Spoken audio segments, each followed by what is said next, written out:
Hi, I'm Sabrina and I'm at 2,500 meters in Cajica, Colombia, and it's pretty cold out here.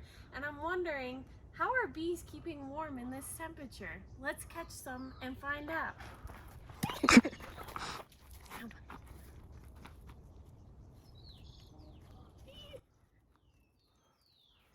We caught one! We got Hi, I'm Owen, and I'm gonna find out just how hot this bee is. I've gotta be very careful as to not get stung.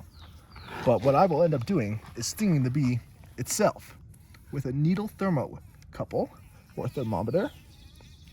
Stay still for me. Whoop. Ah, it stung me. Hi, I'm Owen, and I'm gonna find out just exactly how hot this bee is. I'm gonna stab it with this special thermometer.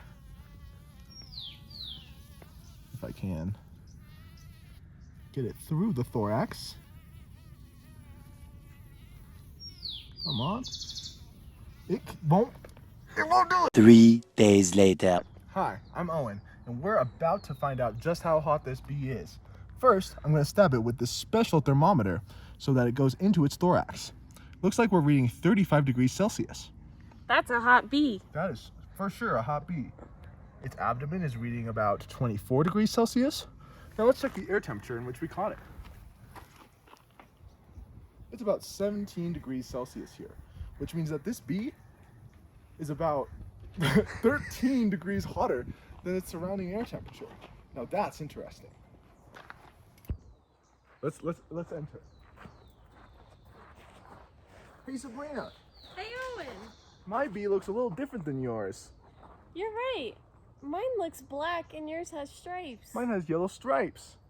But wait a minute, they're both the same species. You know, I wonder if that has any effect on the temperature of the bee. You know how in a black car, it gets a little hotter in the sun than a white car would? I wonder if the same principle applies to these bees. Owen, you know what else is weird? My bee is way bigger than your bee. That's so true. I wonder if that has any effect on the temperature either. I also wonder, since we're at 2,500 meters, do you think we're going to be finding the same differences at different elevations? I wonder if we'll find as many zebras in higher elevations as we are dark morphs, or if they'll be bigger at higher elevations. All right, it's time to go collect I some guess bees. we gotta find out. Hi, I'm Owen, and welcome back to Cooling Curves, the world's first and only bee cooking show. Today we're whipping up some Poloensis. We've got the zebra morph and the dark morph here. What's going on in this box? So I'm heating up my bee oven, and the bees are already dead. I highly recommend freezing them as a method to kill them. And now we're gonna cool them back down after we've thawed them out to about 8 degrees Celsius. That's when we're gonna put them in the oven. I'll see you then. All right, as you can see by the thermometers attached to the bees, they are at a temperature ready to put in the oven. So let's go over here. I'm gonna open up the oven, get the oven ready. And we are going to take them out to their cooler, put them in their oven. Oops. Gotta do this fairly quickly. Put them inside.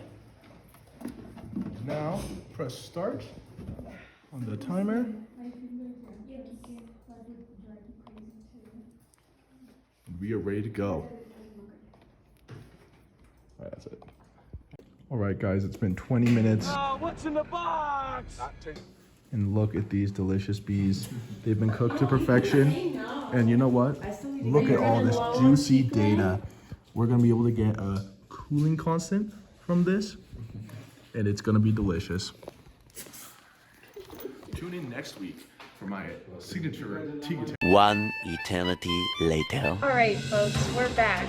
We caught some bees, we cooked some bees, and we have some results for you to take a look at.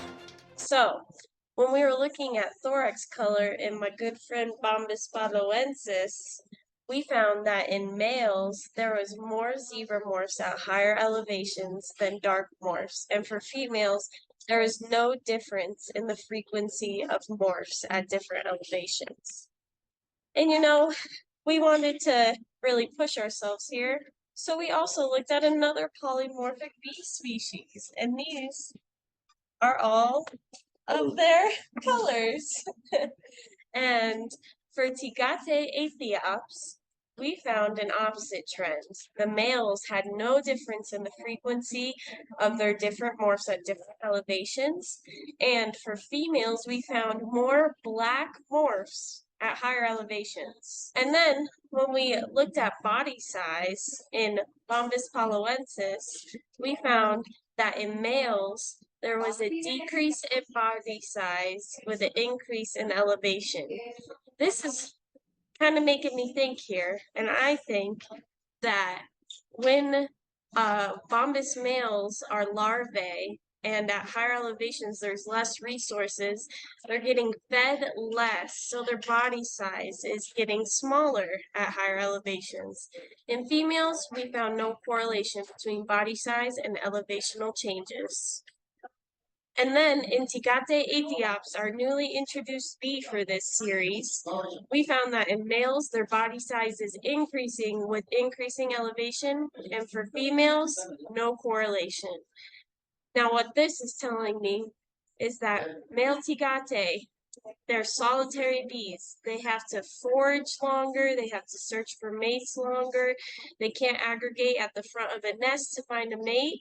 So they really need a bigger body size to really carry them through, get longer flight times, and that's what I'm drawing these conclusions from in this results. Back to you, Owen. Friends, we have breaking news. Color does not have an effect on the temperature of our friends Bombus paloensis. We found no difference between the yellow zebra morphs and the black morphs. However, we did find that weight had something to do with temperature. Bigger bees were warmer. When we put these bees in the oven, we found that dark morphs were actually able to warm up quicker. This might be because they're able to absorb more radiation due to their dark coloration. To get to aethiops, we found that the darker morphs were able to maintain a higher temperature, much like a dark car. When we put them in the oven, we actually found that red morphs were able to heat up quicker. As climate changes and things start getting real hot, these dark morphs might be at a disadvantage. That's all, folks. Thanks for tuning in. Until next time.